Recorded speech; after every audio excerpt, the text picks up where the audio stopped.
Welcome, ladies and gentlemen, to the Ask ServiceMonster show, where you've got some pretty hard questions about your business.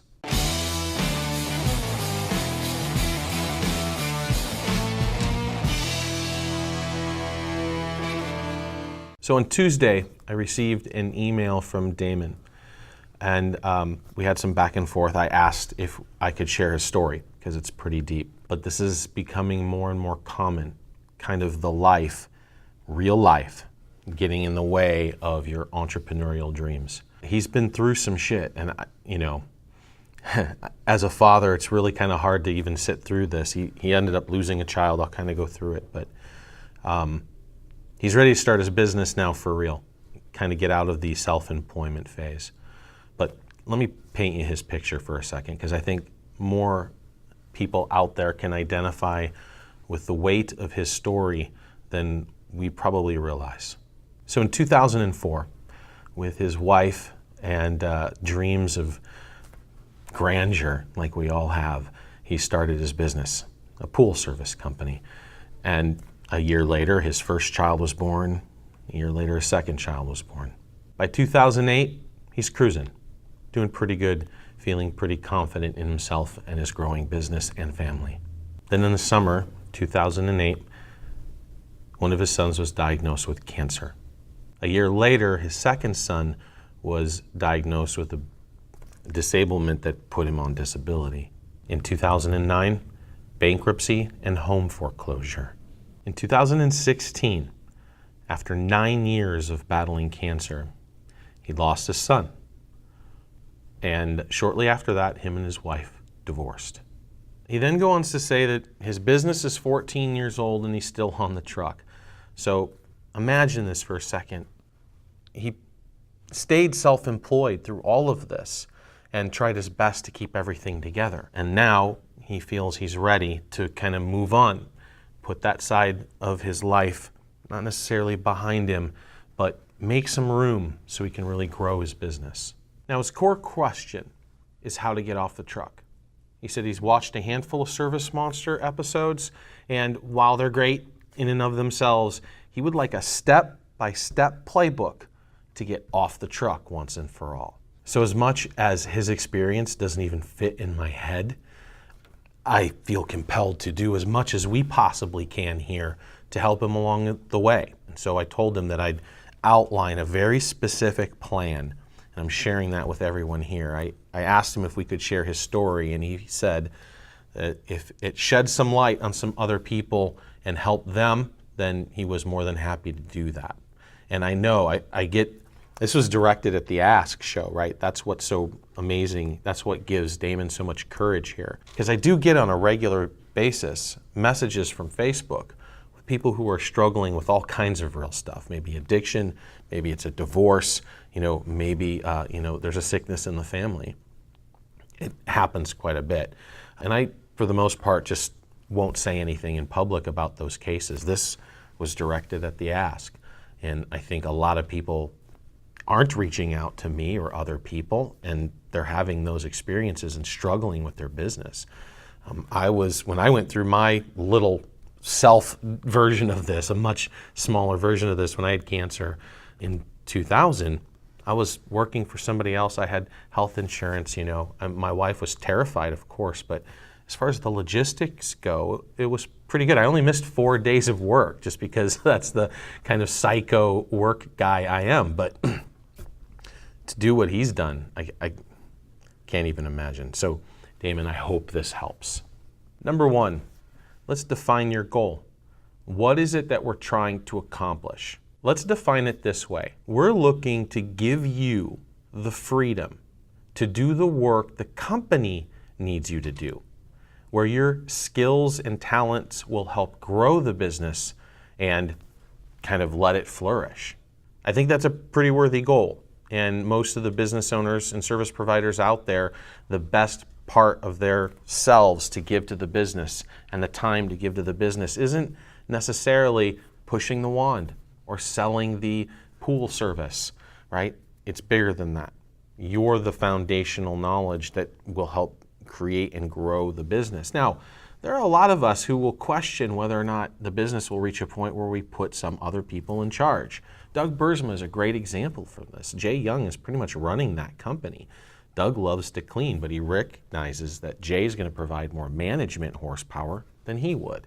And so he acquiesced his business in part for a partner that would help solidify his weaknesses and support his strengths. So be real with yourself here. Where do you fit in the organization as it grows? And should you be looking for partners and people who have a bigger experience and are more capable in those areas, whether it's HR or accounting, whether it's actual sales or management of the people? You got to come to terms with your inner self and who you are. That's why self-awareness is such a big thing.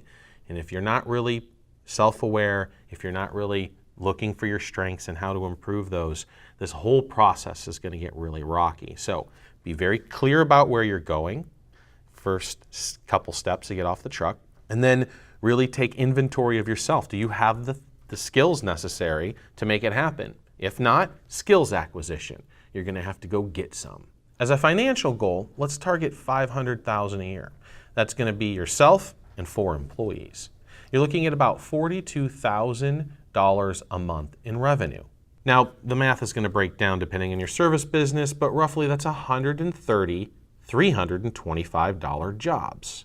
That's 30 jobs a week and 6 jobs a day. Pretty reasonable, but will require 2 trucks. Now I'm going to take a minute here and kind of expose my ignorance, Damon, to your pool service industry.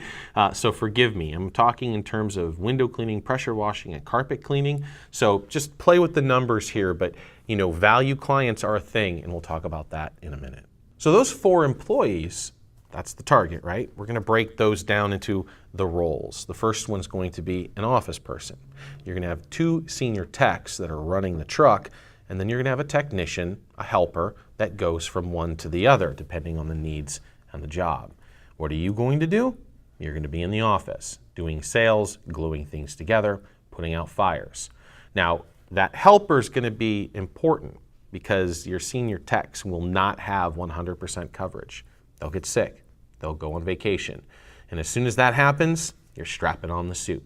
So you want to keep that to a minimum because the things that you're going to be doing will be growing your business. All right, so now that we have a goal, what's the first actionable item you should make sure is in place and that you should have in your back pocket? Wait for it, client retention. I'm always going to start with that. Every client you get should be yours forever. If you do not have a client retention program in place, you're doing yourself a disservice. Get a CRM that works for you. I don't care what it is. Honestly, just find something that works, and if you have one, as Damon does, that he's happy with, bam, perfect. Now make sure you're keeping in contact with your clients on a regular basis. All right, the next thing's not so easy, but you've got to get your pricing right. You've got to understand your cost of goods sold and what it costs to perform every job, and make sure your margins are large enough where you've got some headroom here. It can't just be about selling the job and paying for the job. You've got to get some margin so you can help grow the business. How are you going to pay that nice office lady if she's not the one pushing the wand?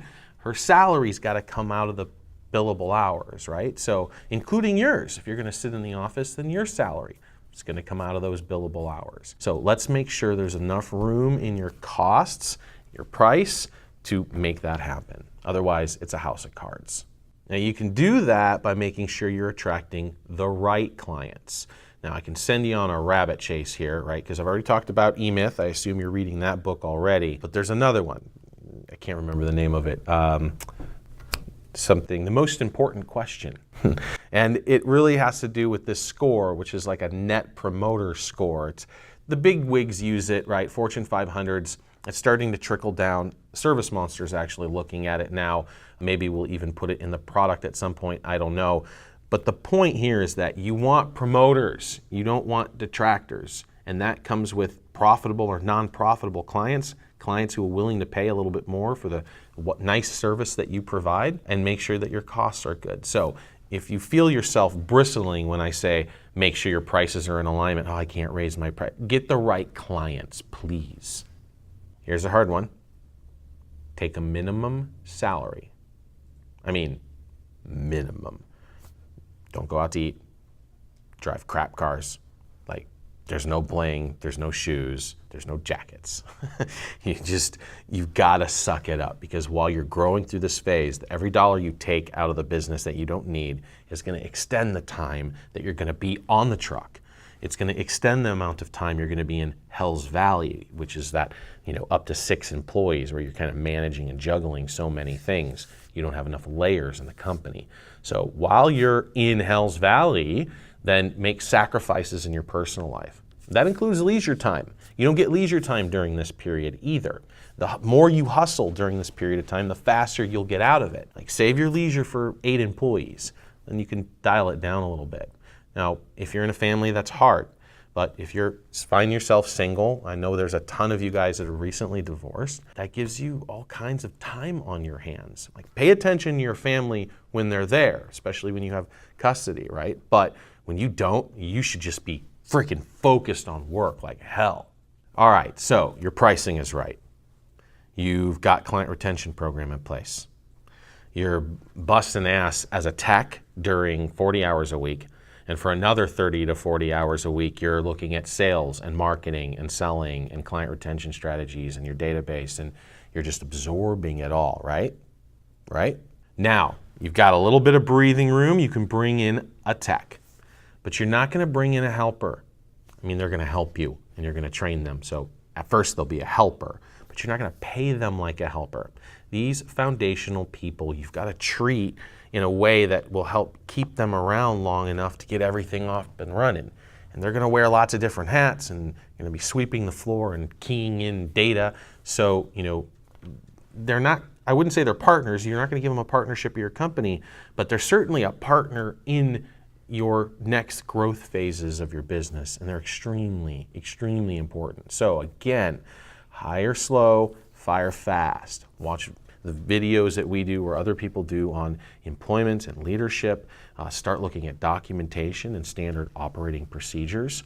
You might want to wait until you bring in that first person and train them. Go through that experience and use that experience to write your documentation for your training techs in the future. Trust me, when that guy goes or when you bring a new one in, having those docs is going to make things a lot easier. Now, you're 3 months in, tech is doing great. Most of the time, you're hands off. You've now taken the assistant role, and he is pushing the lead. And now you're confident that he can keep the brand integrity doing it on his own. So what do? Sell, sell, sell, baby. Start prepping for a second truck.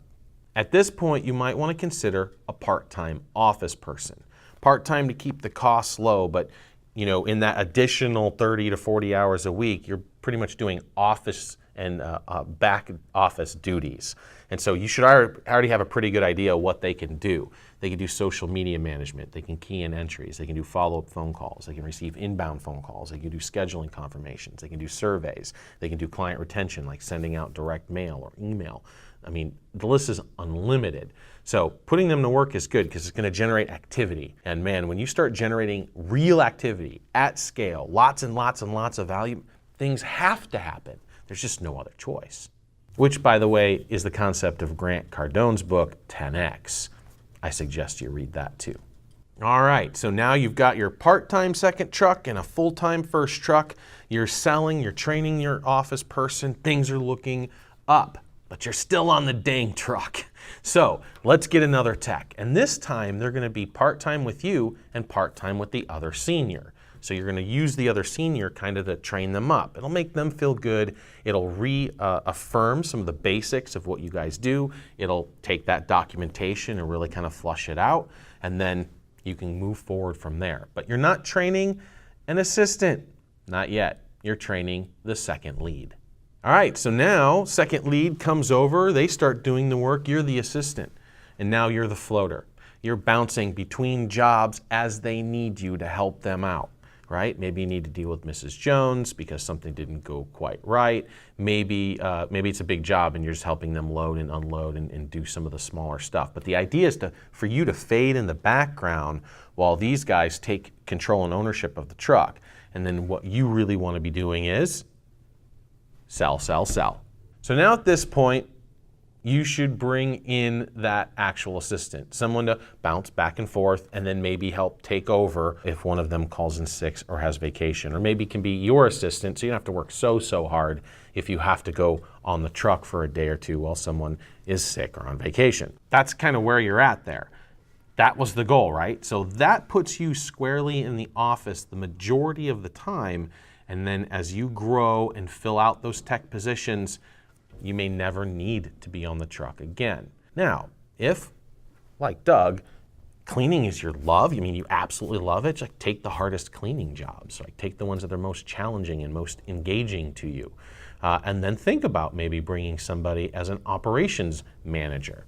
There's all kinds of ways you can move forward from there, but you gotta get to that position first. That $500,000 company, 3 or 4 employees, and you're in the office most of the time. All right, guys, I hope that helps. Damon, thinking about you, man. I'm cheering for you. I hope you do a great job. Don't be a stranger. Hit us back up. Anyone else, feel free. Subscribe to our YouTube channel. Go check out the demo and give us a call.